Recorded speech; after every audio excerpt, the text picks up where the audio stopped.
everybody. Happy Friday. I have a surprise for you today. We're going to take a little bit of a break from the tale of Despero because I was able to get into our classroom this morning and look what I grabbed for us. Front desk. We are only about,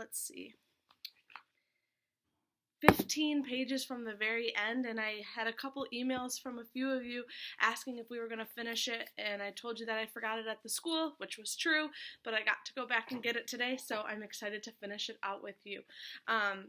Once I'm done, if you want to send me an email, I would love to hear your thoughts about how it finished and what you thought about the book. So instead of answering those Tales of Despero questions today, that's something that you can do if you're looking for a little bit of learning today.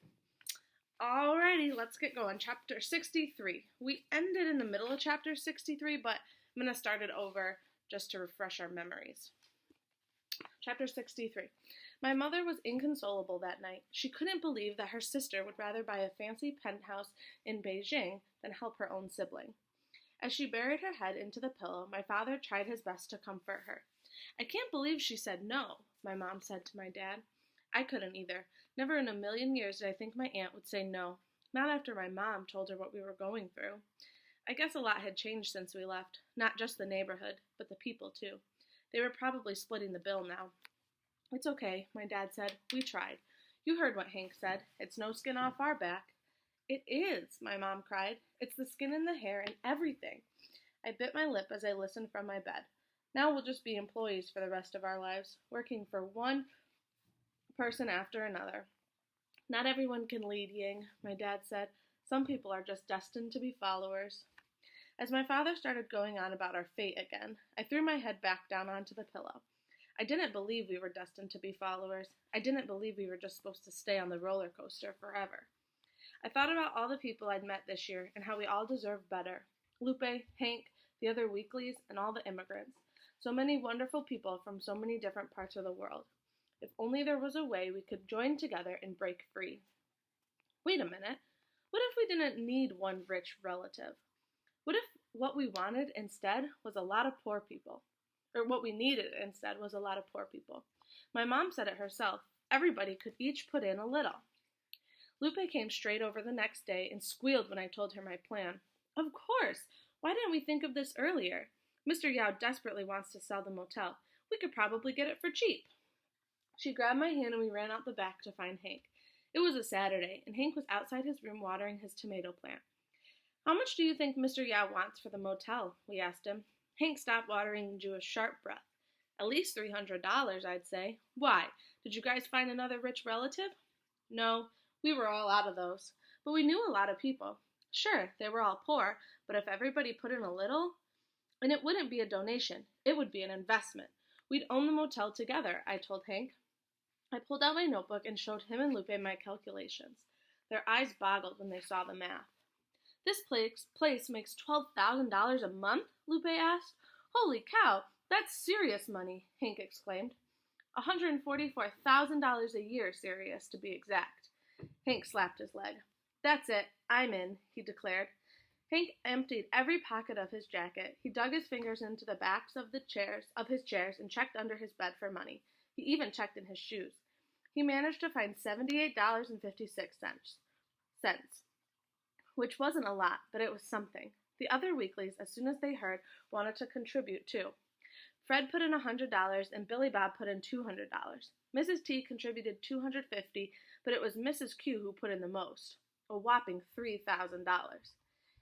Hank whistled. You got $3,000 lying around and you're living in this dump? He asked her. Why don't you get an apartment? This isn't a dump, Mrs. Q said.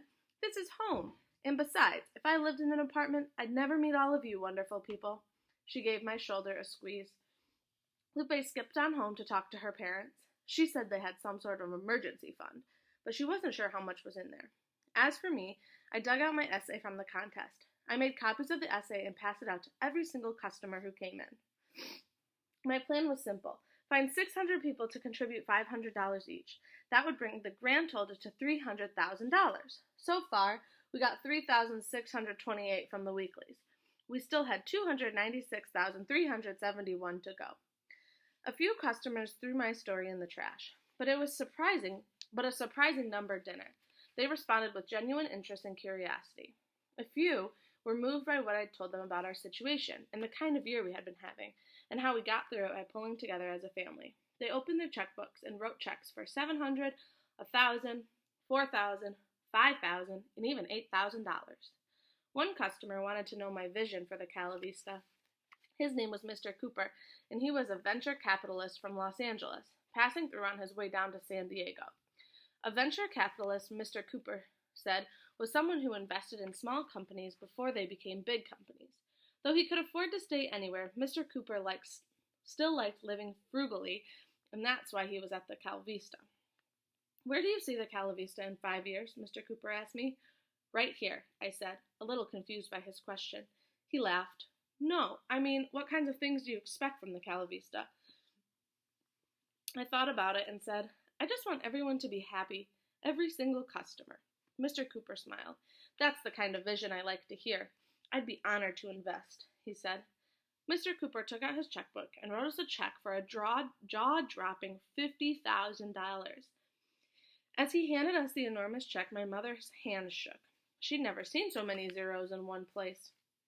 I'm expecting big things from this place, Mr. Cooper beamed. Big things.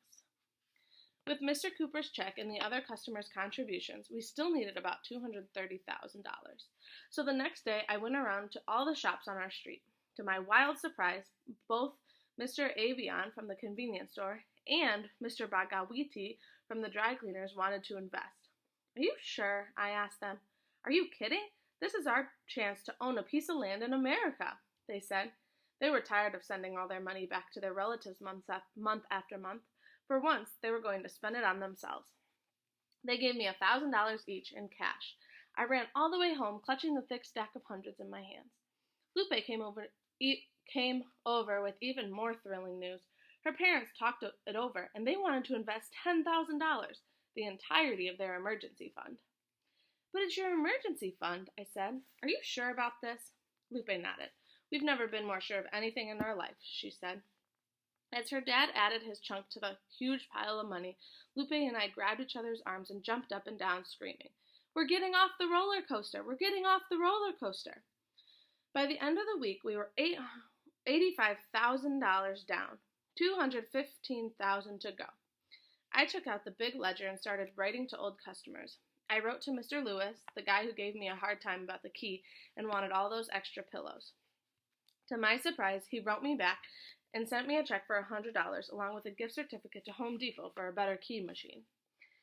Mr. and Mrs. Miller, the nice couple who gave me an $8 tip, sent $75. They told their friend about it, a guy who made a fortune selling mops on the Home Shopping Channel on TV, and he called us up and wanted to invest. My dad then got on the phone and started calling up some of the immigrants who had stayed at our motel. When the immigrants heard, they wanted to get in on the deal too. Aunt Ling, Uncle Lee, Uncle Fung, and Uncle Zhu each invested $100, $125, $150, and $200. Even Uncle Zhang, who had just gotten a new job parking cars at a parking garage, put in $88, which pleased my parents very much because of the number 8. Word got out that there was a killer investment opportunity, and soon immigrants all up and down the state were coming over to invest. If we can't have the American dream ourselves, maybe we can have it together, the immigrants exclaimed. My parents were in awe. They could not get over the fact that so many people, total strangers, could believe in them like that. Could look at them and decide, hey, I don't know you, but I believe in you, and I believe in your dream, and put crisp green bills into their tired, blistered hands. One stranger after another, flesh and bones, that looked into their eyes and said yes, when time and time again they looked at themselves and said no. 2 weeks later, an even more amazing thing happened. Hank walked into the front office with a stack of bills. He slid the cash across the front desk, a thick stack of 20s. You found more money? I asked. No. You found more money, he said. I frowned my eyebrows at him. I didn't understand. I got your money back from the essay people, he announced. You what? I couldn't believe my ears. How? I took a page from your book, he said. I wrote them a letter. I reached over and touched the fresh green bills. My lucky penny money. I thought I'd never see it again. When I explained to them how young you are and how hard you worked for that money, they returned it just like that. Hank snapped his fingers. Oh, Hank, "Thank you," I said. He waved away my thanks like it was nothing, even though what he did meant the world to me. "So what are you going to do with it?" Hank asked. "I'll tell you what I'm going to do with it," I said. "I'm buying a motel with it." "That's my girl," Hank beamed. I wrote the Vermont people to say thank you for returning the money. That's when I had an idea. Dear Vermont Motel Essay Organizers, thank you so much for returning my entry fee. Could you please do me a huge favor?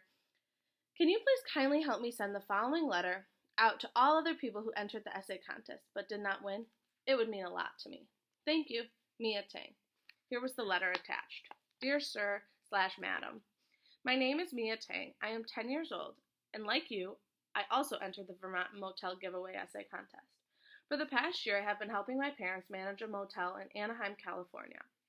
We have made it our home, from the towels we carefully fold each day and every day to the customers we call family. But you see, the motel is not ours. It belongs to a man named Mr. Yao, who is unkind and unjust and stubborn as a rock. My parents think that working for Mr. Yao is the only way, but I don't think so. At night, I dreamed of a better way. I dreamed of owning a motel one day that was ours. So I entered the Vermont Motel Giveaway Essay Contest. Sadly, though, I didn't win. I always knew losing was a possibility. What are the chances of actually winning a motel?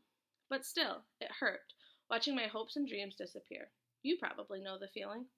Well, maybe all of our hopes and dreams don't have to disappear. I'm writing to you because something has happened here at the Cala Vista Motel. Mr. Yao is selling it.